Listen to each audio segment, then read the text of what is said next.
A dramatic geopolitical confrontation is escalating in the Caribbean following President Donald Trump's declaring that Venezuelan airspace is closed in its entirety. The move, announced via the president's Truth Social platform, triggered immediate condemnation from Caracas, which denounced it as an illegal colonialist threat. In response, Venezuelan President Nicolas Maduro placed his military on high alert and launched new drills showcasing fighter jets and Russian-supplied air defense systems. The Wall Street Journal reported that American warplanes have been rehearsing strikes routes against Venezuela, fueling global fears of an impending U.S. military intervention. This crisis follows a secret phone call between Trump and Maduro, where the U.S. president reportedly issued an ultimatum for the Venezuelan leader to step down. The tension in Latin America coincides with a tragic disaster in Asia, where the death toll from catastrophic fire in a Hong Kong housing estate has climbed to 146, making it one of the world's deadliest residential blazes in decades. Search team continue to recover bodies from the charred Wong Fuk Court complex, with over 100 people still unaccounted for and 79 injured in hospitals. The recovery effort is slowed by dangerous, pitch-dark conditions inside the damaged towers. Investigators are examining possible fire code violations linked to renovation works, leading to the suspension of 28 projects by the same contractor. 3 men now face manslaughter charge as public anger grows and Beijing warns against political exploitation of the tragedy.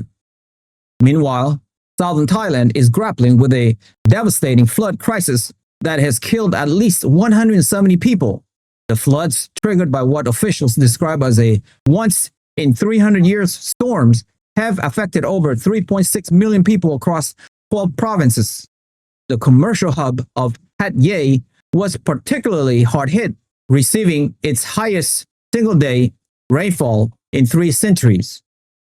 Rescue teams have employed drones and helicopters to deliver aid to marooned residents, airlifting patients and critical supplies like oxygen tanks to submerged areas.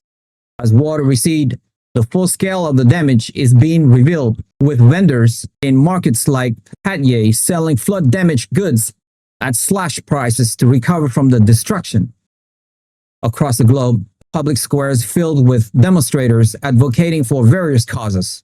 In a significant display of diplomatic thaw, Saudi Arabia and Iran are accelerating their diplomatic reset with a high-level visit by Saudi Deputy Foreign Minister Saudi bin Mohammed Al Sati to Tehran.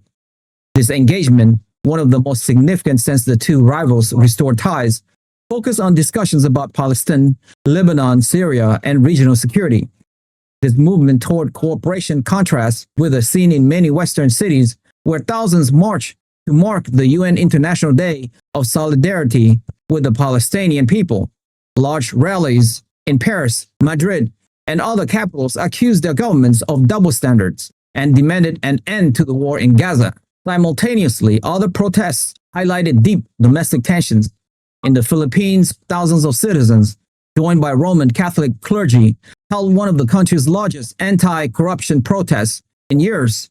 They demanded accountability and the prosecution of officials implicated in a massive scandal involving billions lost in substandard or non-existent flood control project. The government deployed over 17,000 police officers as tensions rose near the presidential palace. In Berlin, a tense standoff occurred as around 150 supporters of the ultra-nationalist Die Heimat party held an anti-migrant rally, which was met by a counter-demonstration of more than 1,200 anti-fascist protesters. Similarly, in New York City, over 150 activists clashed with police during an anti-ICE protest in Lower Manhattan, attempting to block federal agents from conducting immigration raids. If you have made it this far, congratulations, you have unlocked the truth. I want to ask you a quick question though. Considering the simultaneous major protests from Manila to Madrid and from New York to Berlin, do you see this global wave of public demonstration as a temporary reaction to current events? Or does it signal a deeper, long-term shift in how citizens worldwide are engaging with their government on issue of war, corruptions, and immigration, and why. Join the debate. We want to hear your insightful opinion on where this is all heading in our community. Share your thoughts in the comments below. I appreciate your support. Thank you for being a part of this journey. Like the video, share this video with friends and family, hit the notification bell, and most importantly, subscribe. I'll see you guys in the next one.